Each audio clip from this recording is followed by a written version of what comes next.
طبعا إلي ترجمة القصة إلى اللغة الإنجليزية. A meeting on the train. On a cold morning at the Washington train station, a young Moroccan artist named Youssef from Marrakech was waiting for the train to New York. He held an English learning book in his hands. He had recently arrived in the US through the diversity visa program in search of a new beginning, a new opportunity. Moments before the train's departure, a young American woman entered, carrying a painting in her hands. She sat next to him and smiled warmly. Youssef looked at the painting and said, "That's a beautiful painting. Did you paint it?" She replied shyly, "Yes, I painted it during my studies at the Fine Arts Institute at Central Washington University." Youssef said in amazement, "You're an amazing artist." She smiled and asked, "Where are you from?" He replied proudly, "My name is Youssef. I'm from Morocco." He told her that he was heading to New York looking for work, but didn't mention that he was a professional painter. She introduced herself. "My name is Linda. I live with my mother on a large farm near New York. After my father passed away, I became responsible for everything, but the farm is exhausting and we need someone to help us." Then she asked, "Do you have experience working on a farm?" Youssef smiled and said, "I used to help my grandfather in the village. And I'm a fast learner." She said, "Would you like to work with us?"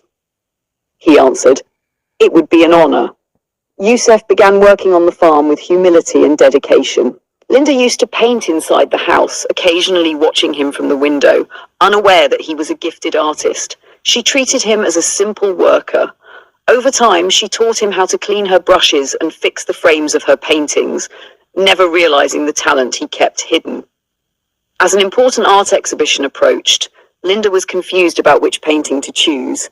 She asked Youssef to help her select one. He said, "Can you leave me alone for a while to think?" "Of course," she replied. That night, Youssef sat down and poured his heart into a painting. The next morning, Linda walked in and saw the artwork. She stood frozen, eyes wide with awe. "Did you paint this?" "Yes, I did," Youssef replied calmly. "This is incredible. You're a professional artist. Why didn't you tell me? I wanted to surprise you," he said with a smile. Linda entered the painting into the exhibition, and it won first prize. From that day on, Linda began to see Youssef in a different light, not just as a worker, but as a special soul who had quietly entered her heart. One warm morning, Linda sat in the field with Youssef and asked, "Why haven't you gotten married?"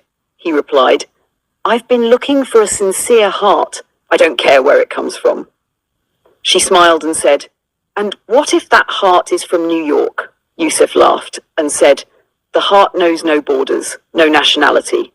Linda looked at him with teary eyes and said, "When you came, I was looking for a worker, but I found my heart." He replied, "And I used to paint alone until you came and added the color of love to my life."